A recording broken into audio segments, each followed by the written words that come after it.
एक बड़ा सुंदर कथा आता है कि एक चेला और एक गुरुजी थे। एक महात्मा ने एक शिष्य रखा था और शिष्य को रोज समझाते थे कि तुम कर्म करो तुम्हें ये मिलेगा, तुम कर्म करो तुम्हें वो मिलेगा, तुम धर्म करो, कर्म करो, पूजा पद्धति करो, तुम भगवान भक्ति करो।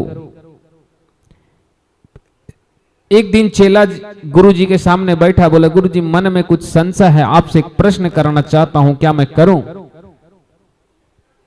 गुरुजी बोले ठीक है करो, क्या प्रश्न है?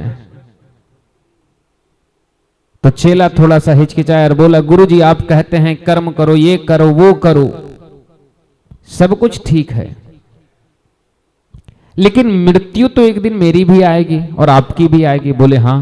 तो बोले जब मरना ही है तो नाम जप क्या करना, क्यों करना नाम जप? यह बात भी सही है कि भैया जब हम सब मरेंगे ही तो नाम को क्यों जपे, क्यों हम भगवत भक्ति करें, क्यों हम धर्म कर्म करें? अपनी ज्ञान अपनी इंद्रियों को संतुष्ट रखिए, काम वासना परिपूर्ण कीजिए, जीवन का अपनी जितनी भी मस्तियां होती उसे कीजिए। ये वैरागी साधु और भांति जीवन जीकर अपनी इंद्रियों को सुख से विहीन करके क्या प्राप्ति होगा? गुरुजी उसे कुछ नहीं बोले, बोले और पूछो प्रश्न में और कुछ? बोला नहीं गुरुजी बस यही संशय मन में है कि मरना सबको है तो कर्म क्या करना, और मरने के बाद तो हमारी जीवन खत्म, फिर हमारा धर्म कर्म से क्या मतलब? तो गुरुजी बड़ा सुंदर उत्तर देते हैं, बोले सुनो एक छोटा सा तुम्हें उदाहरण देता हूं।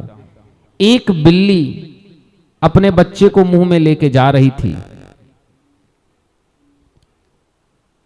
जैसे ही बिल्ली बच्चे को लेके जा रही थी, कुछ लोगों ने पीछे से देखा तो उसे लगा कि वो बिल्ली को पकड़कर मारना चाह रही है, उसे खाने के लिए ले जा रही है। जब उन लोगों ने बिल्ली को छेक लिया, सामने से गए तो देखे बिल्ली प्रेम से अपने बच्चे को कहीं लेके जा रही है। अर्थात दृष्टिकोण की भेद है, यहां भाव नहीं, यहां दृष्टिकोण है। तुमने मृत्यु से पहले के जीवन को साक्षात माना, मैंने मृत्यु के बाद को माना। उस काल रूपी बिल्ली ने जब हमें मुंह में ग्रसित करके रखा है तो तुम्हें उसका संतान बनना है या चूहे की भांति उसका ग्रास बनना है, यह तुम पर निर्भर करता है।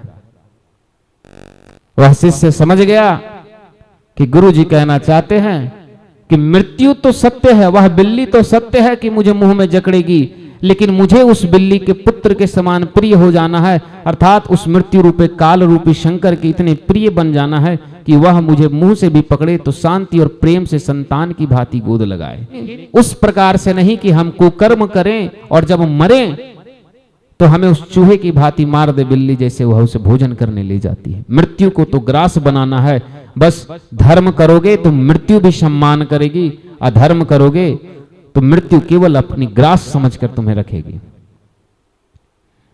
मनुष्य थोड़ी सी धन और दौलत और सत्ता पा करके मतवाला हो जाता है और कभी कभी अपने आप को ईश्वर से भी अधिक ज्ञानी समझ बैठता है।